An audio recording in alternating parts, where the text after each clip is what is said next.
What's up, everybody? It's Soren Baker here on Unique Access, and today we're joined by Arabian Prince. Yes, sir. Thank you for coming through, sir. Anytime.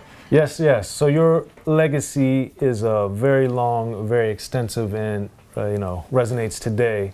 And one thing I think is important is explaining how, before you were in N.W.A, that you were a solo artist having success as a producer and as an artist. Right. So with that being said, when you were understanding the business of the music, what did you get creatively and business-wise out of being an artist, and what did you get out of producing JJ Fad and the other people you were working with? Right. Well, for me, the whole process of starting on my own, so it's different if you come into a group and somebody else has done something and you come in and you're just a part of it and you're rapping or making beats or whatever. But to do every step of the way on your own, because I was, 15 and a half when I started to make my first record. And I was like, I don't know, there was no internet back then. You had to figure it out on your own. Right. And I just heard other people making records, like, oh, they're making records on the East Coast. I was down with Uncle Jam's Army, and Egyptian Lover and those cats was making a record. I was down with Dre and Yella and the Wrecking Crew at the time. We were all just DJs, and we hadn't made records at all. But everybody started talking about making records. And really quick, how that happened was the craziest thing. DJing, and I couldn't afford an 808 at the time or whatever, so I bought this drum machine from a toy store called Sensonic Drums. It was Mattel. Okay. Had four little drum pads and some toms on it. It just made little sounds.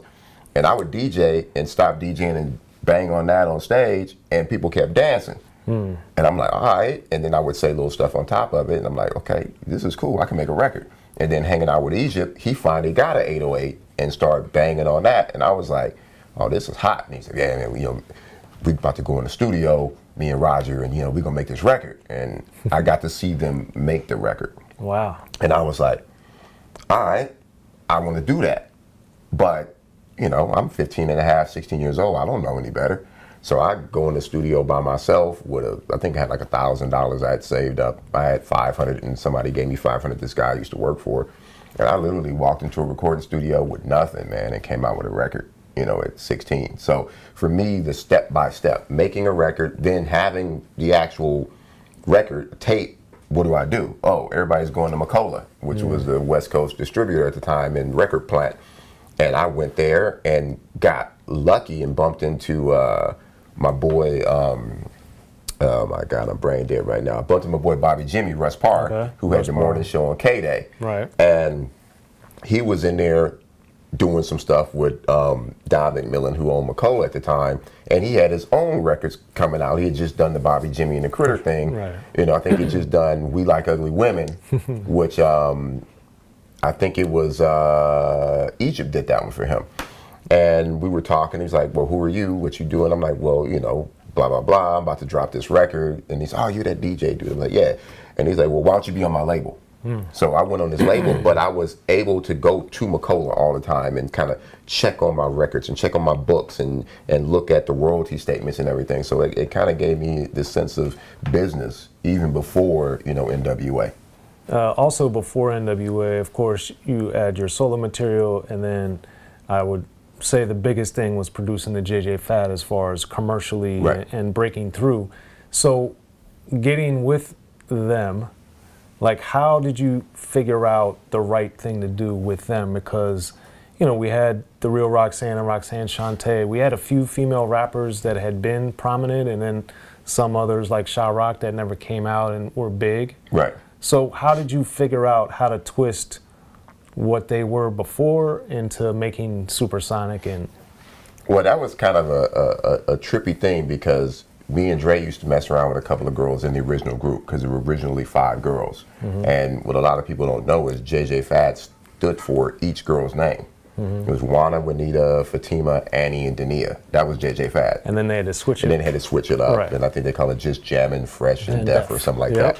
So we used to mess with a couple of the girls out in Rialto. We used to drive out there all the time. And Dre was, like, saying, like, man, they keep asking me that they want to rap or whatever. I ain't mess with them, they whack. And I was like, all right, well, we ain't gonna mess with them. And one day I just happened to be in the studio working on, I think, a Professor X record, because I'm also Professor X. So I was doing this Professor X record in the studio, and I had about 4 hours of studio time left over. And they were just in there watching. And they talked me into it, like, oh, we want to make a record. Come on, you got some time left. I had an 808 and a Yamaha DX7. That's all I had in the studio.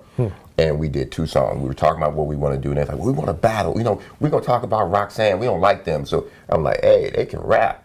Right. Like, real Roxanne Shante can really rap. Right. But it's how we want to do it. So we came up with this song, you know, Another Hope Bites the Dust. And we did that. And that was supposed to be the song we were going to do. And then I had a little more time left, and I was kind of not feeling easy about that Another One Bites the Dust song, Another Hope Bites the Dust song, because I'm like, she gonna come back and tell y'all a new asshole. Because y'all really ain't rappers like that. So I said, let me whip this song together really quick, supersonic. You know, I'm good on the up-tempo, just banging beats. So I whipped that out real quick. We wrote something real quick. Boom, put both out. I got them, you know, I put them out on my boys' label, Dream Team Records at the time. And Another Hope Bites the Dust was side A, Supersonic was side B. Went to K-Day. They might have played it for a hot second, and then they flipped it over. Supersonic blew up. And we had to go back and repress it as just Supersonic. And that's what happened. But it was just kind of, for me, you know, you guys are girls. I'm not saying y'all whack, but y'all ain't the greatest rappers. Do something that's party. I was always a party DJ, so I heard that, and that's what happened. Right. And then also building on that, the perception, I think, too, with the West Coast was more of that sound at the time. Right. But it was so different for, you know, the female rappers that were going on in New York primarily. So why do you think JJ Fad was able to get through with that song in a way that, you know, when other female rappers had faster tempo records, they didn't succeed really ever, almost? Yeah. Because it was my banging ass beats. No, just kidding. No, dude, it was the 808. Like, you drop anything with an 808, like in the 80s and open up that kick, and you put that thing on, as soon as that thing hit, it just boom. You know, in the club it sounded big. And also too, I think because the way they rapped, it was kind of like this back and forth thing, like a tag team back and forth thing, and it was smooth. And then they had that what do you call it, double Dutch kind of thing at the end. You know, the Baby D. Oh yeah, that killed it. So I think that's what, it was a novelty that everybody jumped on and loved. Okay. And then once you saw that record take off in a way that nobody in the circle really, I guess, turn off the lights maybe. Yeah. But I don't even think that was nearly as big as Supersonic, even before the remix. Yeah, because Supersonic went #1 on Billboard. Yeah. So Turn Off the Lights was big, but around the crew, like, you know, a lot of people, I think, don't understand or appreciate the fact that that really helped finance or help break open what N.W.A. did, what Eazy-E did. So for you, seeing how things changed thanks to Supersonic, beyond financially, what changed with you guys around? Well, Jerry Heller is what changed financially for us. I mean, I just be honest about it, you know. Okay.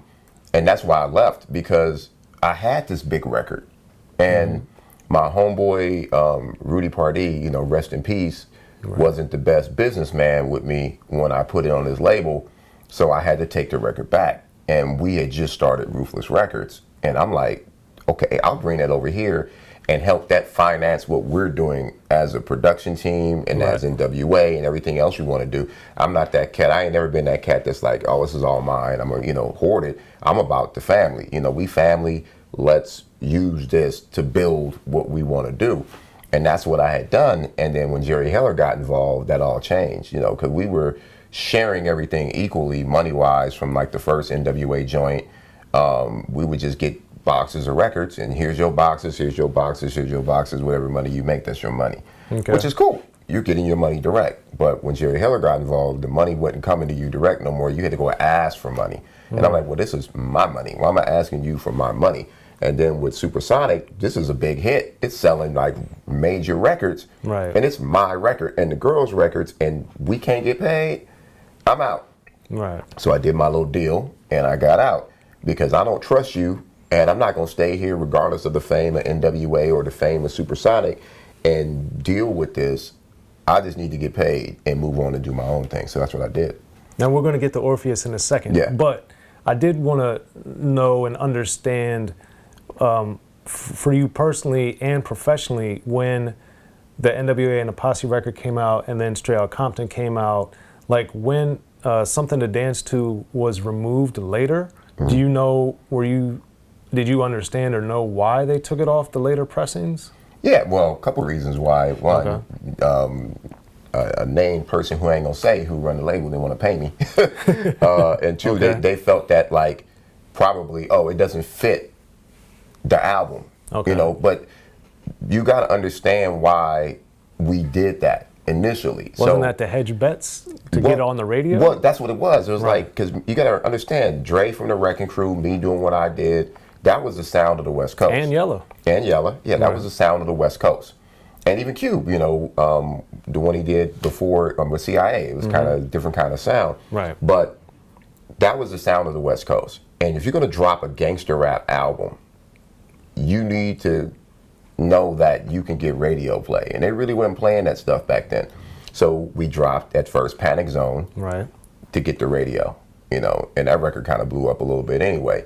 And then on the Straight Outta Compton, it was like Something to Dance To was thrown on there just for the same purpose, to get radio play, to let people know that, oh, there's a new N.W.A. joint, you know, it's all about fun, boom, put it out there and move on. So that's what was up with that. And it worked. I mean, it actually worked its purpose to do that. Yeah. And then once it, you know, wasn't on the album, did you, like, what was your feeling, reaction? Like, what did you notice about it? No, I mean, I didn't care. I mean, you know, for me, I ain't that person. I don't care. And I think, and actually, it's still on. It's on some and not on some. So it just depends. It just depends what version. Yeah, it depends on what version it is. But, you know, I don't care. You know, I still get paid. So moving on, then you signed with Orpheus. Yeah. And we have talked about this before, but I think it's interesting to share because that was the first I had heard of the label. And then later, through Compton's Most Wanted with It's a Compton thing, they were also on Orpheus Records as well. Right. So for those that know the Brother Arab album or don't, they should look it up, of course, and listen to it and support it. But that being said, what was Orpheus Records? How did you get down with them, and how did that work? So that was an EMI joint. It was a company that was signed under EMI out of New York. And I had met them when I was at EMI because I was producing a lot of other stuff at the same time. So they was like, man, what do you want to do now that you done left this? I don't care, man. I'll just produce and just, you know, kick back, because I'm not that. I ain't never been the guy that wanted to be a superstar or famous. I just want to create music and make beats and do my thing. So if I got a hit, if I'm on, you know, if I'm like the biggest rapper on planet Earth, cool. If I ain't cool, ain't no big deal. It's all about business for me. I do something, I want to get paid. I do something, I want to get paid. So that's what I was doing. And they reached out to me. It's like, hey, well, we got money and we're starting this Orpheus thing out here. Do you want to come over and do something? And I was like, well, as long as I can do whatever I want to do. And they just let me do what I wanted to do. So I didn't want to like copy N.W.A. because I came from that or go and do that thing. I just kind of did an album of what I felt I wanted to do. And obviously there was the business element, and creatively, you know, the Brother Arab album is very different thematically. It's not the profanity laden violence and all that stuff that N.W.A. had. So as a person, did it feel more artistically fulfilling to make that than to be making songs like Straight Out, or be around when songs like were being made like Straight Outta Compton and Gangster? I mean, I come from Compton, so I was good with both. Okay. But I wasn't that, you know, I wasn't no gang. Well, I was a gangbanger for like 2 days. We'll talk about that story later. A day and a half, like a fake gangbanger. But no, I ain't never been, you know, I grew up in the hood. My uncles and cousins was all crazy and they was all stomping, doing their thing. But I was more into football at the time and being creative. So for me to just do what I wanted to do and to be able to feel like I can just rap how I want to rap or do the songs I want to do, it was cool, you know. And I made a lot of money because it was 100% me. And that's what a lot of people don't understand. It's a big difference. It's a big difference when you're in a group and you're not getting paid in that group. That's the worst feeling in the world, being in N.W.A. and we supposed to be gangsters and we getting gangstered. You know what I mean? We get ripped off. Like, what? So for me to go and make 100% of my money was really, really cool to go do. And that's what I've done ever since then. And I even teach a music business class now that I teach the up and coming people to let them know, like, yeah, you can go get you a major record contract, but you got to take care of your business. Business is the first, that's what I call it, the music business. People forget about the business. They talk about music. You know, it's music business. Yeah, it's 50% of the work, of the name. Yeah. And then as you're, well, let's get into She's Got a Big Posse, because one of the, obviously that's the big single off the record, but the other thing that I thought was interesting, that was one of those earlier records in rap that was self-deprecating a little bit, or if not a little bit, a lot. Yeah. So what made you want to like evaluate yourself in a relationship to where you weren't like, oh, I got 57 girls or whatever it was? What made you take that angle lyrically? Well, I wanted to take rap a little less serious. Okay. Because it started to get too crazy. And, you know, right around that time with the whole N.W.A thing, that was at the time when because Cube left like right after me. And that's when Cube and Dre was going at it, and Cube and N.W.A was going at it, and then there was some little rumblings between Easy and Dre, and then on the East Coast, from the East Coast West, it was all kind of stuff going on, and I didn't want to get caught up into that, because I'm like, dude, it's just music. Right. It's all about music, so I just wanted to kind of take a lot of stuff really, really lightly, and if you listen to the album, there's a lot of funny stuff on the album that's just whatever it is. So for me, I'm like, this is who I am, I'm representing me how I am, and there it is. And I think too, with the comedy or comedic elements of it, with the Bobby Jimmy and the Critters, and even the Fat Girl, like all these records that were pre-Straight Outta Compton records, like what do you think, why do you think that the West Coast in particular didn't, even I Ain't the One, there's funny, that's a funny record if you look at it that way. So why do you think that the West Coast or LA rappers in particular don't get as much credit or acknowledgement or what have you for injecting that? Easy Does It, there's a lot of hilarious stuff on that record. So why do you think that that isn't more recognized or appreciated for what you guys did? I think maybe one reason because the persona of an N.W.A, you know, or West Coast rappers was more street. Okay. And, you know, if you look at like a Bismarcky's not really street. Even though he came from the streets, he's more comedy. You know, the Fresh Prince and Jazzy Jeff, they're more comedy. What was it, Dana Dane and all of them. They had a little more comedy side on them. And I think it was just, you kind of want to, people always want to erase part of who you are for what they feel is the most important part, which was that street cred or whatever it was at the time. You know what I mean? Like, there's a lot of, like, Ice-T is funny in the motherfucker. Right. You know what I mean? Ice-T is funny. But a lot of times people forget about the funny stuff and just kind of focus on the hardcore gangster stuff or the street stuff because everybody's trying to be hardcore or street or gangster or what have you. You know, I'm just trying to be me. That is what it is. Yeah. And then you being you has led you to do so many things beyond music and beyond rap, not only back then, but even to now. So as your career progressed, what avenues did you see were important for you to explore that you did explore outside of music? Well, a lot of people don't know, I've been doing technology for 38 years. Like the same amount of time I've been doing music, I've been doing tech. Like when we were on tour, man, I had laptops when there were no laptops. Like literally there were no laptops. Like the first ever laptop came out I had on tour. And you know, you had to actually be, and Dre could tell you this too, you had to actually be damn near a computer rocket scientist to make a sequencer work in the studio. You had to know SMPTE, CV gate, you know, MIDI. Matter of fact, this was pre-MIDI, a lot of this stuff. But my first Roland Juno 60 didn't have MIDI. Zero MIDI.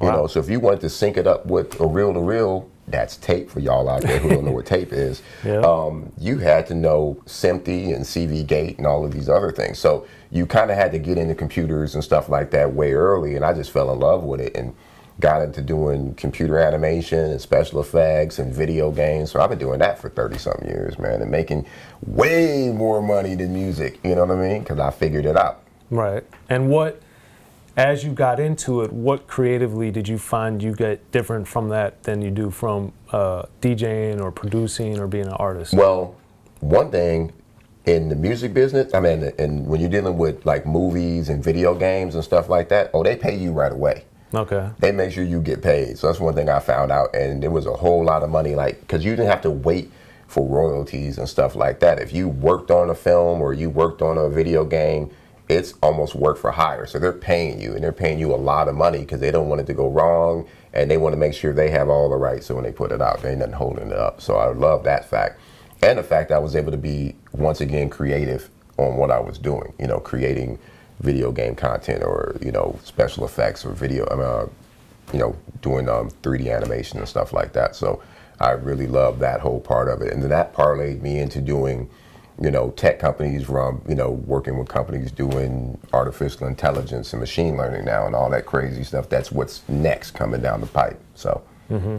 And what's, I also know you have a few things in development. Yeah. I don't know if you want to speak on them yet. I can speak on it, yeah. So there's one crazy thing, man. So I go to pretty much every convention. My homeboy here, Kelly Keys over there, we go to all these conventions every year. We hit up, you know, CES, N.W.A, NAMM, E3. E3 is the big video game convention that everybody's trying to get in. And every year I go with my partner companies. I got a lot of big partner companies like Microsoft and other companies I deal with. And I met this French company, man. They got this thing called M Cable, and it's the craziest thing. So somebody introduced me from Monster, was like, you need to meet them. I'm like, all right. They made a HDMI cable. This is gonna blow your mind because they made an HDMI cable with a computer chip in it, right? Okay. And they spent $40 million on this chip to make the chip. And you plug this HDMI cable into your gaming system or your TV, and it will up-res all your content to 4K. Because as we know, and everybody in the television who sell TVs gonna get mad at me, but everybody in their house got 4K TVs, but y'all ain't looking at 4K. So when you put that 4K TV in your house, it's like, look at the graphics, look at the resolution. You still looking at 1080p, right? Unless you actually are looking at a 4K movie or a Blu-ray or something like that. But if you're looking at regular TV, it's not 4K. It's still 1080. So what this cable does is it takes that footage or that content or those video game graphics, and it actually redraws every pixel and upgrades that to 4K. Wow. So I met them, and I'm like, that's some dope-ass technology, but the issue was a lot of people, they're selling, don't get me wrong, the cables are selling, but it's not blowing off the shelf because it's hard to get people to wrap their heads around spending $100 and some for a cable, an HDMI cable. So I met with them, we partnered up, and I'm taking that chip and I'm putting it in devices that actually plug directly into video game systems, and we're actually gonna make something for the Nintendo Switch that allows a Nintendo Switch to be 4K. Wow. And that's big money right there. That's billions right there. There you go. So we actually are in the development of that. Ain't nobody heard, you got this first. We ain't even leaked this, so I'm giving this to you first, but it's coming like, boom, like next month or so, man, we're gonna be ready to rock and roll on this. We're already in manufacturing, so. That's big. Yeah. And then musically, what are you working on now? Man, I'm working on, finally, man, people have been killing me. So, you know, I'm Professor X on the electro tip. And I've dropped a couple singles over the years. And even recently, the past couple years, I've dropped a single. And it's mostly for Europe because they really into that electro over there. And we call it electro funk or whatever you want to call it. So everybody's been trying to get me to finish up a Professor X album. So that's almost done. Like, it's technically done, but I got some things I need to do to it. So I'm dropping that probably either end of the year or it's almost end of the year now, beginning of the year. A Professor X album is coming, and then I'm trying to get my boy Unknown DJ and my other homie DJ Slip, because we used to be called the X-Men, to come back and drop something. And then I'm working on like a super duper top secret product, you know, thing over in the EDM space. I'm working on a lot of EDM stuff now because that's what I DJ, a lot of that stuff when I tour. Well, there it is. Yes, sir. Appreciate it, Arabian Prince. Yes, sir. Anytime. Soren Baker in the building here on Unique Access, Arabian Prince. In the beginning, hip-hop was ruled by the East Coast. Then the West Coast rose to prominence, thanks to gangster rap. Straight Outta Compton, crazy motherfucker named Ice Cube. Hip-hop changed the world.